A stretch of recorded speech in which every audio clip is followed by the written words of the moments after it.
Alors, je vous remercie à toutes et tous pour l'invitation. Merci aux organisateurs donc, du Parti de gauche et de la gauche éco-socialiste.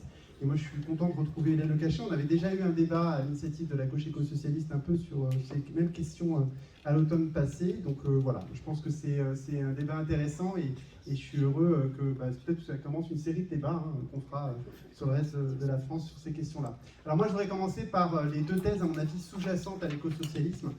La première, c'est que l'émancipation de toutes et tous, et moi j'utilise effectivement le terme d'émancipation, et c'est quelque chose que je pense important, et d'autre part la préservation des écosystèmes sont incompatibles avec l'accumulation infinie du capital. Moi je le dis comme ça. Alors après on pourrait résumer ça avec le capitalisme, mais en réalité il faut cibler ce qui dans le capitalisme pose problème, et en ce qui me concerne, je pense que c'est l'accumulation infinie du capital et son corollaire qui est la société de consommation. J'y reviendrai de manière un peu plus détaillée après. Et donc on a un problème, c'est-à-dire qu'on avait des thèses avec le marxisme, le socialisme historique, le communisme historique, qui visaient à réfléchir à comment dépasser l'exploitation de l'homme par l'homme. Et donc ça a quand même nourri, irrigué le mouvement ouvrier. Mais arrive une nouvelle question, qui est la question de l'écologie et de la préservation de l'environnement. Et avec ça, il faut renouveler ces thèses, les repenser. En plus, elles ont été enrichies, j'y reviendrai, aussi par le féminisme et par le combat anticolonial et le combat antiraciste. Donc il est temps de refonder en fait un projet politique et une stratégie. Et donc c'est à la fois les deux, c'est-à-dire un projet politique qui est pour une société future, mais aussi, parce que c'était aussi ça qui était fort dans le manifeste du Parti communiste, c'est-à-dire de repenser un chemin pour y aller. Donc c'est ces deux points qu'il nous faut retravailler. Alors, pour commencer, évidemment, si on dit qu'on part de la question écologique, il faut un peu la travailler et dire en quoi elle percute complètement le logiciel qu'on avait avant. La crise écologique, bon, elle est spécifique. Tu parlais de capital Océane, je vais y revenir. Mais pour que vous ayez bien en tête, moi je suis de profession, je suis chercheur en écologie, donc j'ai quand même travaillé pas mal ces questions et j'ai un peu réfléchi.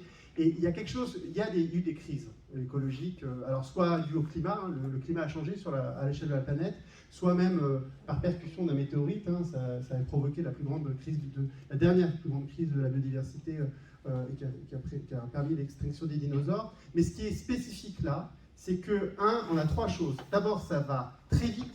C'est une crise qui est globale et qui est causée par une espèce qui est la nôtre. Et un mode de développement de cette espèce, parce que là tu as raison, ce n'est pas l'anthropocène, c'est le capitalocène. Et elle a 4 composantes sur lesquelles je vais un petit peu revenir.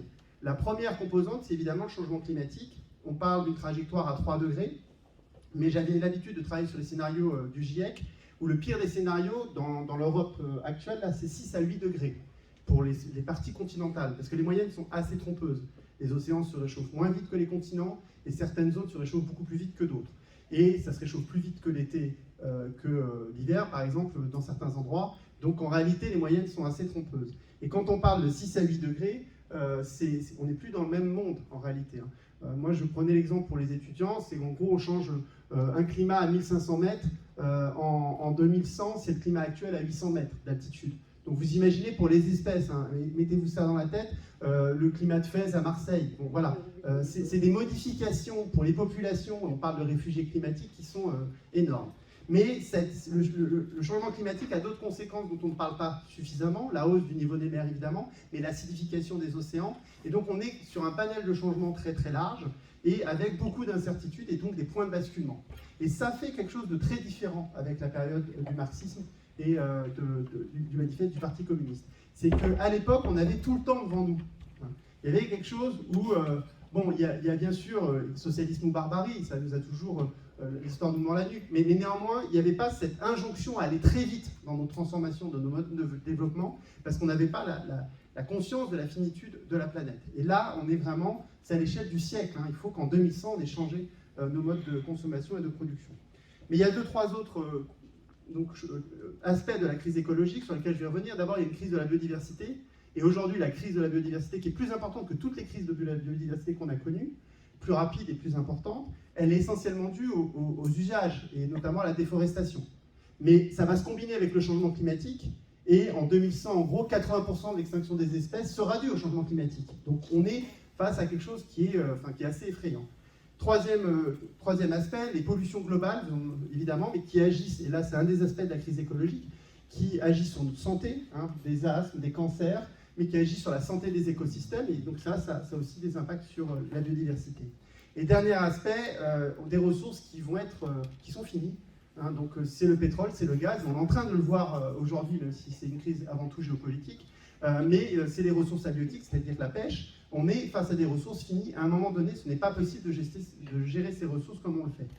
Donc tu l'as dit, en réalité, il y a un débat hein, au sein des écologues, etc. Est-ce que c'est l'anthropocène, parce qu'on est 8 milliards, une logique un peu malthusienne, mais le rapport du GIEC est assez clair là-dessus, hein, y compris il tranche le débat d'un point de vue scientifique. Hein. C'est notre mode de développement, il suffit de comparer en fait la pollution d'un Américain et celle d'un Bangladesh ou je sais pas, enfin, d'un autre pays. Vous verrez en fait les émissions de gaz à effet de serre des uns et des autres n'ont strictement rien à voir. Et en réalité, y compris en France, hein, quand on compare les émissions de gaz à effet de serre de quelqu'un qui est relativement riche et quelqu'un qui vit au SMIC, ça n'a strictement rien à voir. Donc c'est bien le mode de développement et globalement le mode de consommation, de surconsommation des plus riches qui est questionné. Et tout ceci n'était pas inéluctable. Alors il y a un très bon livre que je vous conseille, qui est celui d'Andreas Malm, qui en gros va aller regarder ce qui s'est passé au 19e siècle, quand on a, au 18e et 19e, quand on a changé en fait d'énergie et qu'on est passé de l'eau, puisque les filatures de coton étaient avant, c'était hydraulique, hein, et on est passé au charbon. Et ce qui fait qu'on est passé au charbon, c'est pas le coût, c'était moins cher l'eau, elle est gratuite.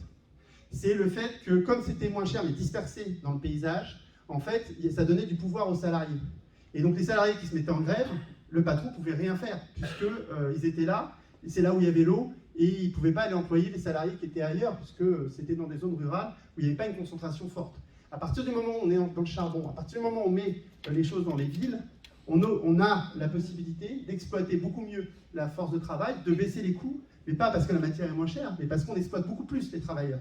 Et donc, y compris à l'origine même, par exemple, de l'époque qui a émergé avec les énergies fossiles, il y a vraiment l'exploitation des travailleurs. Hein. Les deux sont intimement liés et ce n'était pas inéluctable qu'on passe par les énergies fossiles. Alors, ça c'est donc la première contradiction importante, c'est la contradiction entre la préservation de l'environnement d'un côté et l'accumulation du capital de l'autre. Mais ça n'a pas effacé les anciennes contradictions. C'est là aussi pour ça qu'il y a le mot socialisme hein, dans l'éco-socialisme. Alors j'en reprends trois parce que souvent on les a un peu oubliées. Toutes ne sont pas dans le Capital de Marx, je vous engage à lire parce que c'est quand même une bonne base pour comprendre l'écosocialisme, même si bon, faut le renouveler. Mais donc il y a trois grandes contradictions qui avaient été à un moment ou à un autre pointées par Marx. La première, c'est la baisse tendancielle, ce qu'on appelle du taux de profit. Je ne vais pas rentrer dans le détail, on pourra en discuter. Mais en gros, l'idée, c'est que plus on est, en réalité, plus on produit, plus on a besoin de machines pour augmenter la productivité. Et sur les machines, on ne fait pas de profit. Hein, c'était vraiment cette idée de base. Et comme on ne fait pas de profit sur les machines, et bien petit à petit, plus le processus d'industrialisation avance, plus le taux de profit diminue. Et ça explique une tendance qu'a eu le capitalisme ensuite, c'est d'aller toujours chercher de nouveaux secteurs où faire du profit. Et on peut comprendre comme ça la logique néo-impériale, il y a eu des débats un peu marxistes sur ça, mais en tout cas on comprend aussi la logique de captation des biens communs, des services publics, etc., parce qu'ils ont besoin d'ouvrir de nouveaux marchés sur lesquels les taux de profit sont vachement plus faciles et beaucoup plus élevés. Donc ça c'est un point important parce qu'on y reviendra peut-être dans la discussion, parce que je n'aurai pas le temps de détailler, mais c'est un concept aussi qui est important dans l'éco-socialisme, c'est celui du bien commun, et des biens communs à préserver. Et ces biens communs sont attaqués par la logique néolibérale et de réaccumulation du capital, mais qui, selon moi, n'est pas une logique qui viendrait parce qu'ils auraient décidé qu'il faut s'attaquer à la connaissance ou à d'autres biens communs, mais c'est parce que réellement, ils ont besoin de ça pour avoir de nouveaux marchés sur lesquels faire des profits. Il y a deux autres grandes composantes de la crise du capitalisme en général. La deuxième, c'est donc la sous-consommation, parce que bon, il y a un truc qui est assez évident, c'est que pour exploiter des salariés, il faut baisser leur salaire. Et si vous baissez leur salaire mécaniquement, ils n'ont pas de quoi payer. Et s'ils n'ont pas de quoi payer, ils ne peuvent pas s'acheter. Et donc, il y a un problème, c'est qu'on ne vend pas les produits. Donc ça avait bien été analysé par Marx, et ça a une conséquence, c'est que pour dépasser cette contradiction-là, il faut faire du crédit. Hein. Et vous comprenez les subprimes, etc. Voilà. Donc, c'est une deuxième contradiction importante. La troisième, qui a été bien analysée par Isaac Joshua dans un livre, c'est le fait que le capitalisme a toujours envie de se passer du travail. Et donc, il y a toujours la tentation de la suraccumulation par la spéculation. Hein. Et cette suraccumulation par la spéculation fait des bulles. Une des bulles qui cause après un effet sur nos vies là, très concrète dont on pourrait parler, c'est la bulle sur l'immobilier, hein, typiquement, qui a des conséquences gravissimes sur la vie des gens. Donc, une fois qu'on a dit ça, donc on voit, enfin, en tout cas, moi, la conviction que j'ai, et je pense qu'une conviction qui est partagée par ceux qui défendent l'écosocialisme, c'est qu'il y a à un moment donné une impossibilité à continuer finalement avec le capitalisme, tout en ayant une société à la fois émancipée pour les uns et pour toutes et tous, et de l'autre part, la préservation de l'environnement. Donc on a deux choses à reconstruire. La première chose à reconstruire, c'est ce programme, ce projet d'horizon écosocialiste, avec trois, à mon avis, gros piliers. Hein. D'abord, une société qui a une révolution dans ses modes de production et dans ses modes de consommation. Il est évident qu'il va falloir transformer tout ça. Et pour révolutionner, tu l'as dit, les modes de production, il va falloir faire de la planification. Et y compris dans le livret de la France Insoumise, c'est une planification qui est démocratique, évidemment, pas une planification jacobine d'en haut, mais bien une planification qui implique tous les acteurs à tous les échelons, puisqu'on a un débat avec les écologistes sur ces questions-là. Donc une planification écologique. Deuxième chose, une société où on va vers plus d'égalité. Hein, et nous, on revendique le terme d'égalité contre les termes d'équité ou d'autres. Hein, donc égalité salariale, donc en limitant les richesses accumulées, donc soit par l'impôt, soit par des revenus, en plafonnant les écarts de revenus. Hein, vous connaissez nos propositions sur ce sujet-là. Et puis égalité homme-femme. Et donc lutte contre toutes les formes d'oppression. Oppression, qu'elle soit de type racial, oppression sexiste, tu parlais du patriarcat. Donc pour nous, réellement, il n'est pas possible de reconstruire une société émancipée si on laisse une partie de l'humanité sur le bord du fossé. Donc c'est pas, voilà, franchement pour nous, c'est ça qui est important. Alors, si on voit cet horizon écosocialiste, le débat qu'on peut avoir, et qu'on n'a pas réellement, je pense qu'il faudrait qu'on l'ait un jour, c'est dans ce cadre-là, quelle est la part qui doit être contrôlée par la puissance publique, hein. Moi je pense que c'est notamment les biens communs, mais c'est à en discuter, parce que il y a beaucoup de théories sur les biens communs, et elles n'aboutissent pas forcément à la question de la planification par l'État, hein. Ça peut être d'autres façons de gérer le bien commun, mais il y a la question donc, de la part qui doit être gérée par un bien socialisé public, et puis après il y a du privé qui n'est pas forcément capitalistique, qui peut être de l'autogestion des salariés, et puis à la fin il y a comment on organise la société. Et je crois qu'il faut dissocier le débat sur la lutte contre le capital et l'accumulation infinie du capital du débat sur quelle part on laisse au marché ou pas au marché. Hein. C'est un vieux débat quand même dans le socialisme, mais à mon avis c'est un débat qu'il faut qu'on réouvre. Il y a probablement une partie qu'on doit laisser au marché, mais comment on laisse au marché sans avoir de réaccumulation du capital, c'est en fait un enjeu qui est assez ancien et sur lequel il faut qu'on travaille. Dernier point, c'est évidemment de refonder maintenant une stratégie, parce que tout ça c'est bien, c'est qu'on peut refonder, je pense que, en fait moi je suis assez optimiste, et que si on regarde tout ce qu'a fait Attac, tout ce qu'a fait le Front de Gauche, ensuite la France Insoumise, ce que disent les syndicats, notamment CGT, FSU, Solidaire, en gros les bribes, les gisements de communisme et les bribes de cette société future, on les a. Enfin, il ne faut pas se dire qu'on n'a rien, c'est pas vrai en fait. Ça fait 20 ans qu'on reconstruit et on a des choses de cet horizon écosocialiste. Moi, le principal verrou que je vois, c'est que ceux d'en face, ils ne vous laisseront pas faire. Donc ça, c'est... il y a deux problèmes à ça. C'est vieux aussi comme le marxisme, c'est que l'idéologie dominante, c'est l'idéologie des classes dominantes. Donc il y a tout un débat et toute une bataille que nous devons mener, c'est ça qu'on fait là ce soir, mais c'est ça qu'on fait aussi à l'Assemblée tous les jours. C'est cette bataille idéologique sans répit, parce qu'on a tout le monde contre nous. Vous avez vu comment Louis Boyard et tout le débat que ça a pu avoir avec C8, etc. C'est-à-dire que, sincèrement, en face... Ils ont les médias. Alors on a en plein moment, on parle dans la niche là, de la loi qu'on a déposée contre la concentration des médias aux mains des plus riches. Ils ont les grands médias, ils ont aussi l'État, ils ont des autres acteurs, ils travaillent idéologiquement au sein de l'école, on pourra en discuter. Donc c'est très difficile de lutter contre ça. Donc il faut que nous, par ailleurs, autrement, on ait vraiment une guérilla, pour prendre les termes de Gramsci, c'est une guerre d'opposition idéologique, c'est qu'on se bat partout où c'est possible pour contrer leur idéologie. Et puis à un moment ou à un autre, il faudra leur reprendre les... Alors je ne sais plus quelle métaphore tu as utilisée, moi en général je me dis que c'est des personnes qui sont sous coke, qui sont dans une voiture, un bolide, une Jaguar, lancée à toute vitesse, et puis on arrive sur le mur. Le problème c'est qu'on est les passagers et qu'on se pose la question de comment on leur reprend le volant. Et c'est un peu ça, et ils ne lâcheront pas le volant. Enfin moi c'est ma certitude à moi, c'est qu'on ne les convaincra pas. Donc il faut qu'on trouve les moyens de leur faire lâcher le volant et donc leur reprendre le volant, d'où la révolution citoyenne. Et je pense que c'est la stratégie dont il faut qu'on discute ensuite. Et cette stratégie, pour moi, elle ne passe pas que par les élections, évidemment. Hein. Si on part sur que faire, tu l'as dit aussi, C'est évidemment le travail des associations, et c'est un travail à la fois idéologique, mais aussi un travail politique. C'est le travail des syndicats, c'est le travail des partis politiques, et tout ça à la fois dans les luttes sociales, les luttes, on va parler de la grève des retraites, de ces luttes-là, parce que c'est des luttes contre l'exploitation, et tout ça, elles s'enrichissent. Les luttes écologiques, on a vu Notre-Dame-des-Landes, on a réussi à gagner, et puis les batailles électorales aussi, qui sont importantes.